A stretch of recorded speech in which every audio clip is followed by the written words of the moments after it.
ಸತ್ಯನ ನಿಮಗೆ ಅರ್ಗಿಸ್ಕೊಳ್ಳಿಕ್ಕೆ ಆಗುದಿಲ್ಲ. ರಾಹುಲ್ ಗಾಂಧಿ ಚೌರ ಬೀಸು ಸಲುವಾಗಿ KN ರಾಜಣ್ಣನ ವಜಾ ಮಾಡಿದ್ರು ಮಂತ್ರಿಮಂಡಲದಲ್ಲಿ. ಹಾಗಾದ್ರೆ ಇನ್ನೂ ಸತ್ಯ ಹೇಳಿದಂತ 4 ಮಂದಿ ಹೆಸರು ಹೇಳ್ತೀವಿ. ರಾಯರೆಡ್ಡಿ ಅವರು ಸತ್ಯ ಹೇಳಿದಾರಲ್ಲ, BR ಪಾಟೀಲ್ ಆಳಂದ್ ಸತ್ಯ ಹೇಳಿದಾರಲ್ಲ, ಶಿವಗಂಗಾ MLA ಸತ್ಯ ಹೇಳಿದಾರಲ್ಲ, ನಮ್ಮ ನೆರೆ ತಾಲೂಕಿನವರು ರಾಜು ಕಾಗೆ ಅವರು ನೆರೆ ಜಿಲ್ಲೆಯವರು ಅವ್ರು ಸತ್ಯ ಹೇಳಿದಾರಲ್ಲ. ಮತ್ತೆ ಅವ್ರನ್ನ ವಜಾ ಮಾಡಲಿಲ್ಲ? ಅವರು ಒಂದೊಂದು ಹುದ್ದೆದಾಗ ಅದಾರ. MLA ಆಗ್ತಾ ಇಲ್ಲ, ಹುದ್ದೆದಾಗ ಅದ. ಇವತ್ತು ಬಸವರಾಜ ರಾಯರೆಡ್ಡಿ ಅವರು economic adviser to chief minister,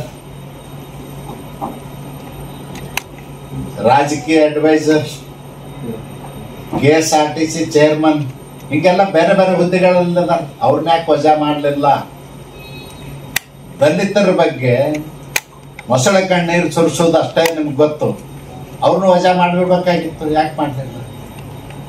ದಲಿತರು ಬೆನ್ನು ಸತ್ತವರು. SC ST ಜನಾಂಗಕ್ಕೆ ಯಾರು ಹೇಳುವವರಿಲ್ಲ.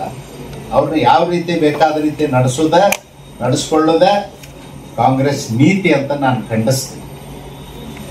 ಮಾಡ್ಬೇಕಾಗಿತ್ತು, ಯಾಕೆ ಮಾಡಲಿಲ್ಲ? ನಿಮ್ಮ ಕಣ್ಣು ಮುಂದೆ ಇವ್ರಿಗಿಂತ ಮೊದಲೇ ಹೇಳಿದಾರಲ್ಲ, ರಾಯರೆಡ್ಡಿ ಅವ್ರು ಹೇಳಲಿಲ್ಲ, BR ಪಾಟೀಲ್ ಹೇಳಲಿಲ್ಲ. BR ಪಾಟೀಲ್ ಅಂತೂ ಬಹಳ ದೊಡ್ಡ ಅಲಿಗೇಷನ್ ಮಾಡಿದ್ರು. ಬಡವರಿಗೆ ಮನೆ ಕೊಡಬೇಕಾದ್ರೆ housing ಸ್ಕೀಮ್ನಲ್ಲಿ, Ambedkar housing scheme, Pradhan Mantri Awas ಯೋಜನೆ ಒಳಗೆ ಹೌಸಿಂಗ್ ಸ್ಕೀಮ್ನಲ್ಲಿ ಮನೆ ಕೊಡ್ಬೇಕಾದ್ರೆ ದುಡ್ಡು ತಗೊಂಡು ಕೊಡ್ತಾರ ಅಂತ ಹೇಳಿದ್ರು. 20-25 ಸಾವಿರ ದುಡ್ಡು ತಗೋತಾರ ಅಂತ ಹೇಳಿದ್ರು. ಯಾಕೆ ವಜಾ ಮಾಡಲಿಲ್ಲ ಅವ್ರನ್ನ?